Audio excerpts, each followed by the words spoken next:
ওরে আল্লাহর বান্দাগান, আল্লাহ কইছেন তোমার গোষ্ঠীর থাকি এলাকার থাকি যদি একজন মহিলা ছায়া যদি বিবাহ করো তাহলে বিবাহ করিলা ভালো হইব বলে এখানে হৌছেন গুরত বিবাহ করেন না।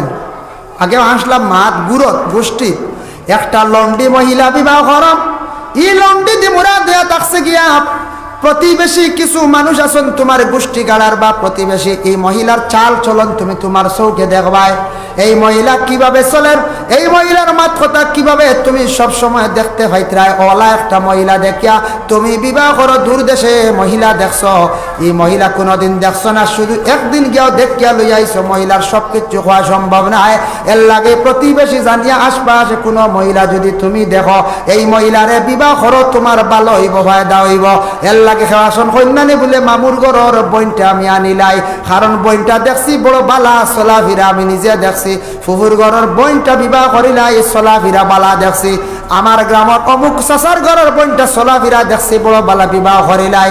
যদি এরা রাজি হন তাহলে বিবাহ করো, কোনো অসুবিধা নাই, হুকুম আছে, জায়েজ আছে।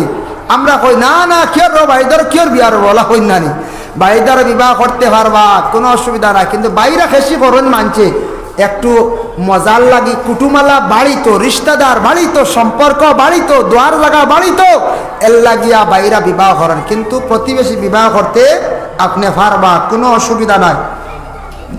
আল্লাহর বান্দাগান, এর জন্য বিশেষ করিয়া জানাবে মুহাম্মদুর রাসূলুল্লাহ সাল্লাল্লাহু আলাইহি ওয়াসাল্লামে ফরমায়, ওরে আমার উম্মত হল জানিয়া রাখো কোরআনের যে যে হুকুমগুলো আছে, এই হুকুমগুলা যদি কোনো বান্দা যদি মানিয়া চলেন না তাহলে তার কঠিন শাস্তি হইব কিয়ামতের দিন। তিলকা হুদুদুল্লাহি ওয়া মান ইয়াতাআদ্দা হুদুদাল্লাহ, যারা আল্লাহর হদ রে মানত নাই, আল্লাহর হদ রে কি করব ছাড়ি দিব, এরার কিন্তু কিয়ামতের দিন কি হইব বলো, শাস্তি হইব। ফালা তাতাদুহা, কোনো মানুষে যদি আল্লাহর হদ রে যদি অতিক্রম করি দেয়, ওমান ইয়াতাআদ্দা হুদুদাল্লাহি ফাউলাইকা হুমুজ যালিমুন, এরা হইলা গিয়া জালিম, এরা হইলা কিতা জালিম। যার জন্য বিশেষ করিয়া কখনো আমরা এই ধরনের বুড়া জিনিসের মধ্যে আমরা যাইতাম না, এই ধরনের বুড়া জিনিসের মধ্যে যাইতাম না। আল্লাহর হদ যেটা আছে, হদ দি মুরা দিয়া থাকছে সূরা নিসার মধ্যে আনছন, যে মহিলা বিবাহ করার তোমার জন্য শরীয়তে অধিকার দিছে, মহিলাটা তুমি বিবাহ করো, এই মহিলা তুমি বিবাহ করো, ই হদ তাজাউজ করিও না, হদ তুমি ছাড়িয়া যাইও না, তুমি বিপদগ্রস্ত হইবা। ও সম্পর্কে কুরআন আল্লাহ কইছেন, তিলকা হুদুদুল্লাহ ওয়া মান ইউতিউল্লাহ ওয়া রাসূলা, তুমি আল্লাহর হদ রে ছাড়িও না, আল্লাহর ইতাআত করো, আল্লাহ জাতর বন্দেগী তুমি করতে থাকো। ইউদখিলুহু জান্নাতিন তাজরি মিন তাহতিহাল আনহার, তোমার এই জান্নাতের মধ্যে দাখিল করাইব, তুমি জান্নাতি হইবা, হর হামেশা জান্নাতের মধ্যে থাকবা। আর কইতরা আল্লাহর বান্দাগান, জালিকাল ফাউজুল আযীম, যদি কোনো মানুষে এইভাবে যদি আল্লাহর হদর ভিতরে থাকে তাহলে আল্লাহ যাতে তারে কিয়ামতের দিন কামিয়াবি দরজা দান করবা, সে কামিয়াব হইব। ওমান ইয়াসিল্লাহ ওয়া রাসূলহু ওয়া মান ইয়াতাআদ্দা হুদুদাল্লাহ, কোনো মানুষে যদি আল্লাহর হদ বিলকুল যদি সে মানে না, ইউদখিলুহু নারান খালিদান ফিহা, তাদের আল্লাহ পাক রব্বুল আলামিন সদা সর্বদা জাহান্নামের মধ্যে রাখবা।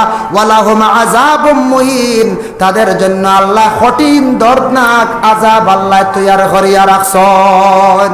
এর জন্য বিশেষ করিয়া আল্লাহ পাক রব্বুল আলামিন কইতরা, তুমি তাই হদ তাজাউজ করিও না, হদটা ছাড়িয়া যায় না, হদ ছাড়লেও বিপদগ্রস্ত হইবা, জাহান্নামী হইবা।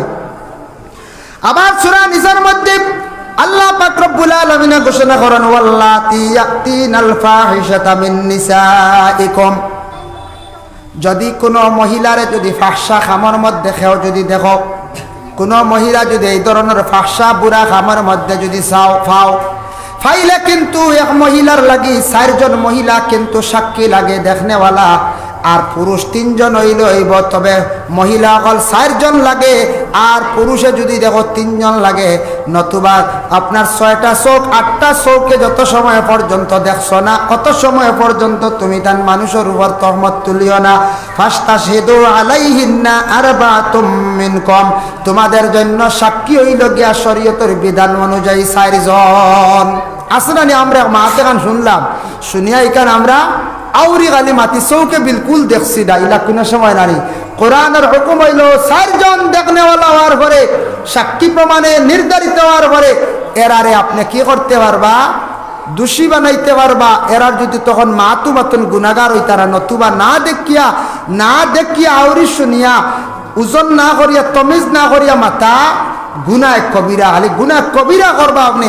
হাদিস মোতাবেক রাসূলুল্লাহর হাদিস আছে, না দেখিয়া মানুষের উপর তহমত তোলা গুনাহ কবিরা।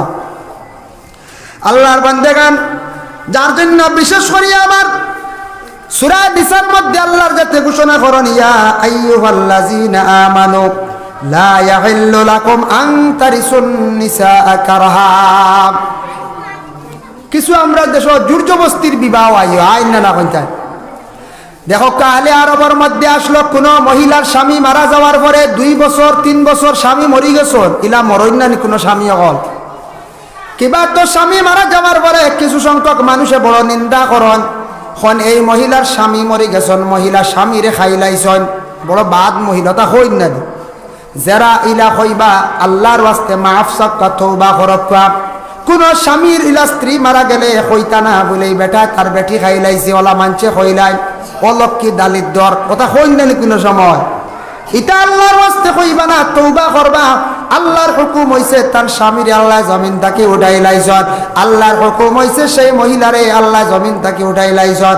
আলে আরবের মধ্যে একটা রেওয়াজ আসলো, একটা প্রথা আসলো, কোন স্বামী মারা গেলে মহিলার বয়স কম, হয়তো 2 বছর বা 3 বছর নতুন বিবাহ হয়েছে, এই মহিলারে বিবাহ করার লাগে আরবের কিছু মানুষ আগ্রহী থাকতা, তারা লগে লগে বলে এখন চাদর লইয়া যাইতা জলদি করিয়া, যেন আগে নিয়া মহিলার গার মধ্যে চাদর জড়াইয়া দিলাইতা, ও মহিলার তাই বুকিং করে লাইলে তাই বিবাহ করতা।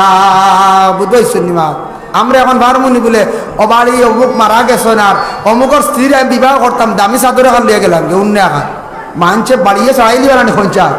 আগে একটা প্রথা আসলো, পরে এটা নিষিদ্ধ হয়েছে, আওয়াজ বন্ধ হয়েছে। কত সুন্দর ইসলাম!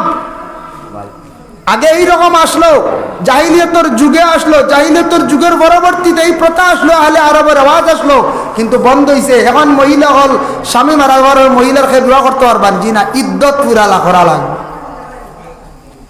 এখন স্বামী মারা গেছেন, ইদ্যত পুরা করবা 4 মাস 10 দিন। ও আল্লাহ জানাইয়া দিলাইছেন, আয়াত নাযিল হইছে, ইয়া আইয়ুহাল্লাযীনা আমানু, ও ঈমানওয়ালা, লা ইয়াহিল্লু লাকুম আন তারিসুন নিসা কারহা। তুমি তান চাইও এই ধরনের মহিলাগুলোরে জোরজবস্তি করিয়া বিবাহ করা যাইও না।